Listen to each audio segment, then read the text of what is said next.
I talked about my 3 aspects that make the original NES Final Fantasy strong.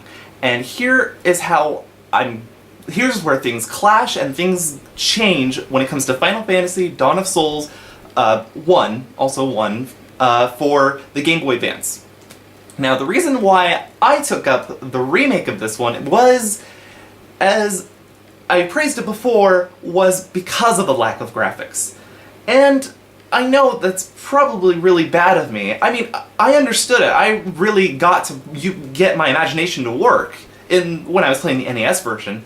But for me, being raised up in with a bit more detail in our video games now, I really kind of needed to know more.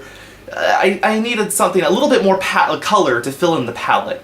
And with the Game Boy Advance version of Final Fantasy, you know, you get that. You finally see where you're fighting. You're fighting in forests and fields and marshes and stuff. You actually get to see it in the background. You know, it doesn't matter about, like, the characters being colored. I mean, yeah, that can limit my kind of detail to my characters, but there are things that your imagination can choose to take in or ignore.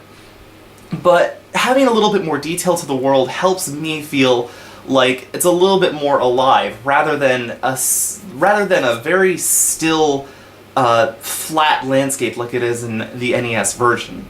So, I mean, again, it's a little picky, but having the upgraded details and graphics is something that really, you know, I guess, attracted me more to the Dawn of Souls version. Now this is where things are really going to clash, and probably the reason why people didn't like Dawn of Souls compared to the original Final Fantasy.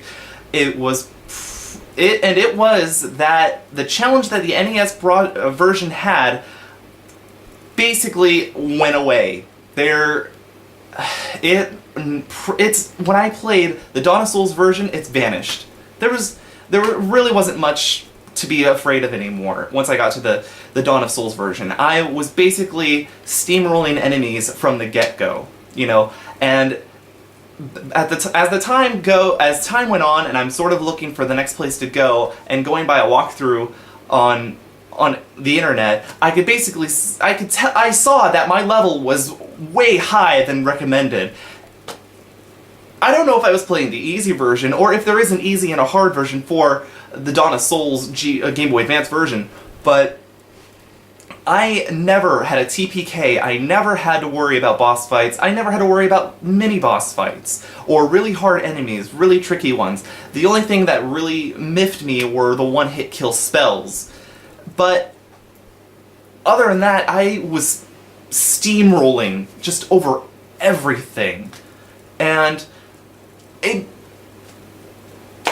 was, I mean, it's a little disappointing because it's something about, it's the game aspect that, you know, really, you know, being hard really makes you want to, you know, overcome it, you know, overcoming obstacles. But if my obstacle is about, you know, this high in Dawn of Souls and my characters are up here, then you're not playing a game, you're just sort of going through the motions. And that's where Dawn of Souls kind of hampers itself in falling with more modern RPGs. But that's the thing, like, people now really wanted that of the original NES. That's why they didn't like the original Final Fantasy NES, that small percentage of people. I know that there, you know, are different sides to this, one bigger than the other, but that little side who said that NES was balls hard and way too hard, there was way too much grinding, there was, like, a complete change in challenge from the first area to the second.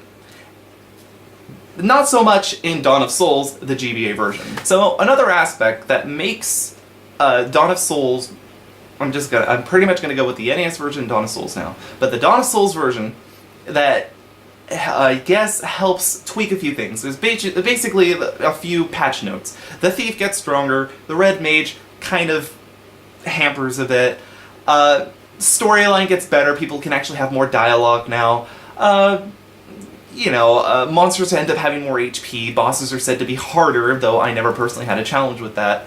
I mean, I guess it comes from the more advanced game. I mean, once time moves on, you find they basically pinpointed all the problems wrong with the NES version and put it in here, into the Game Boy Advance version. But what still kind of sucks is not really knowing where you're going. And I know I just praised this, but sometimes I would just get to the point of going, okay, what do I do? Honestly, like, I mean, unless you talk to every single person and, you know, I guess think through. I mean, other than hearing about the magic floating gem that helps you get your flying airship, I had no clue that the airship was lost in a desert.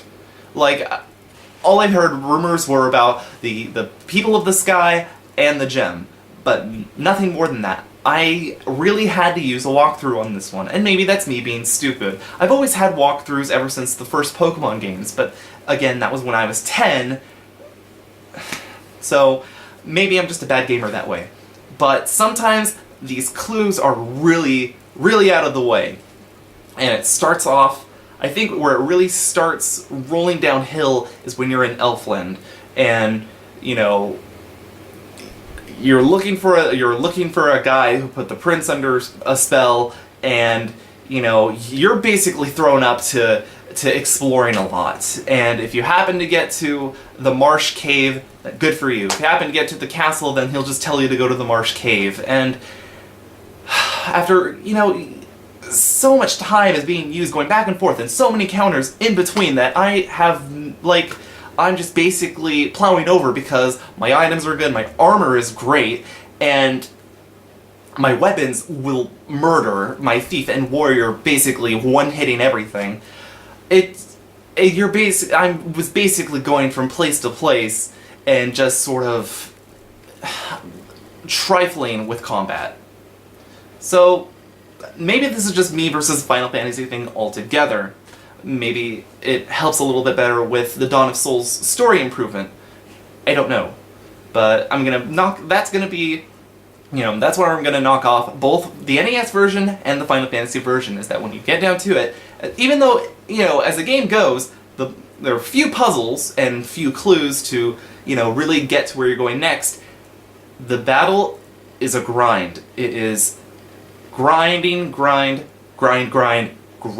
especially the NES version where you need those levels, but now in the Dawn of Souls version where you don't even need so much strength, so many levels, because you can just, you know, get them, they are practically handed to you.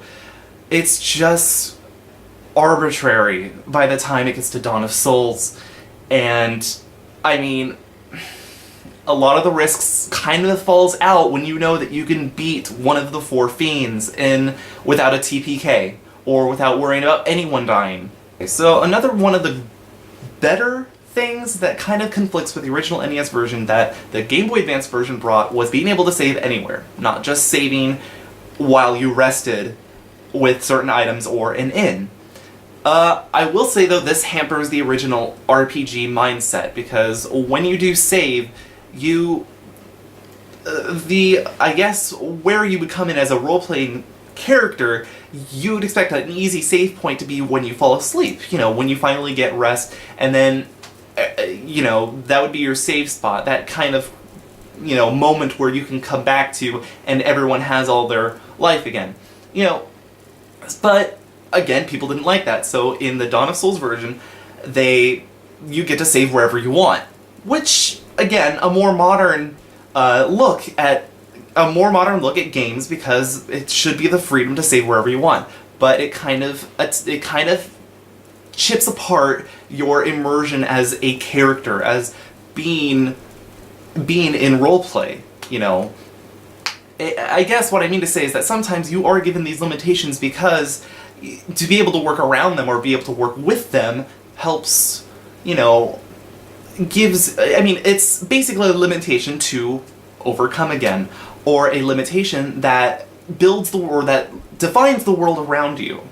So know this, that the NES game was dangerous, or being in the first Final Fantasy for the NES, the world was dangerous, and when you could get a chance to rest, that's when you know that's a time to save, because it's a peaceful time. You rest at an inn, and you know that monsters aren't going to attack. But being able to save wherever you want now in Dawn of Souls kind of makes it so, you know, you save right before you think you're gonna die. And when you save, it becomes separate from resting. You can't just, you know, resting basically becomes your Pokemon Center. Everyone heals. But saving, on the other hand, is just, I guess, making sure that when you die, you have a place to come back to. When you could have made it just a little bit more of a challenge, like the NES version. And again, even though I harped on the challenge before, it was more of the grind rather than the mechanics, if that makes sense. Another problem that, I guess, issue where I find worked better for me as a modern gamer in the Final Fantasy Dawn of Souls is that the magic system was redone. You still are only limited to 3 of a level of magic, but you have an MP system like they do in the modern games. Whereas in the first, the NES Final Fantasy, your magic works basically like D&D. Each spell costs a certain point, and you can only spend that much during the day, or of that certain level. So you could cast, like, by the time you were like level 2 or maybe 3, you could cast like 2 level 1 spells and 1 level 2 spell. And after that, bam, you're done. That's basically it for you. And again, people thought this was kind of hampering, but again, people who are in the role have to know that this is where you have to start thinking. But in Dawn of Souls, you just get your MP and you can just keep using magic over and over again. If you have, by the time you're level 5 in Dawn of Souls, you probably have about a good 30 MP, and Cure is only like 3 points. And I mean, you basically have a consistent healer from your White Mage from then. I mean, you can basically keep blowing turns, and you'll be safe enough by the time that you get back. Of course, not comparing to how much crazy health you get. Despite that, though, magic has become something that really gets overpowered in Dawn of Souls. I will say that. I guess there was somewhat of a balance between in the NES version, because you had your fighter who barely got hit, and, you know, you had your magic user who could only use magic so many times. But as far as the game, you know, again, once the game goes on, your fighter and your mages basically change after a while, because all your fighter can do is hit. And even if he becomes a knight, he can only use Cure or Cura. And your White Mage over there is keeping everyone alive by then. And it's up to you to be able to find the items that give you a working around the game mechanics, you know. And it's liberating that way, because in Dawn of Souls, you get your magic, you spend your money, which I had a crazy amount to buy all these spells, and it's like, there you go. You don't even know if you're going to be able to use that spell or not. You don't know if it's going to help your situation. You're basically going to plow everyone by the first few turns. So, magic. Something that I guess had a greater effect in the past, and I guess still needs fine-tuning. Okay, I'm gonna finish this up now. So, in my choice between the NES Final Fantasy and the Final Fantasy Dawn of Souls Game Boy Advance version, I know I've been saying that a lot, like, the way I have to choose is the Dawn of Souls version. That is what won it for me. For me, it was about a designed thing. It was about how I really appreciated the, I guess, the advanced bit in the color and detail of characters, places, etc. It helped my immersion a bit more than being able to go into towns that pretty much look the same. But I'm glad that I did this comparison, though, because I really respect Final Fantasy for what it was, the original NES version. It was an RPG manifestation. It was literally like a good attempt at what it was like playing D&D on a game. Maybe not entirely so, maybe because of the turn-based combat, but what are you going to do by then? It was different from the platformer, which is what everyone was pretty much used to, and was going to be used to for the next years to come. But I really do respect Final Fantasy, and while I did choose Dawn of Souls, I'll take it like this. For the NES version and the Game Boy Advance version, I'm going to take this argument from Egoraptor, if you've seen his sequelitis on Castlevania and Castlevania 2. The Final Fantasy NES is like the fine dessert versus potato chips. You know, in the NES version, you take your time with it and you really get to savor each taste. You savor each goal and accomplishment that you make.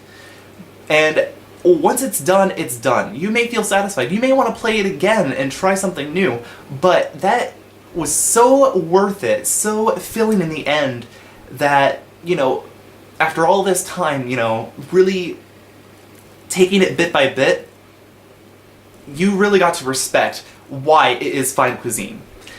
And whereas Dawn of Souls fell into the modern game is that you got the game going, nothing to fear, you keep getting your powers, your weapons, your armor, your levels over and over, and the more you get, the more that you want, because you want that challenge. And you're slaying monsters over, and you're getting through the game, and you're getting your rank up, and it just keeps coming and coming and coming, and it's one of those things where the story needs to be really strong to save it. So, despite why I chose Dawn of Souls, I chose it because it's the easier game to get through. And maybe that shows a lack of respect or a lack of patience of me, you know, passing up in the NES version, but I have to respect the NES version. I mean, while I'm playing Dawn of Souls, I think that I respect the NES version so much more. I really do, because it really helps make the story your own. And as for Dawn of Souls, it's the remake of a great game that had to patch up a lot of the things that a lot of people complained about, but it's not the first. Everyone remembers the first game. Everyone remembers the bit palette. But as far as Dawn of Souls go, I mean, it's just another Final Fantasy game in the modern age. So that's where I feel. I respect the first game. I like the remake. And I'm going to play the remake until the end, and maybe I'll give the original NES a try again. You know, I guess it's one of the things I need to play through, and then take a step back to really know where I'm going this time around. And to sum up, maybe I'm just a really bad adventurer, but I guess I have to start somewhere, and at least I took a chance with Final Fantasy, and I can see now how it started a franchise that was really good for the fantasy RPG player.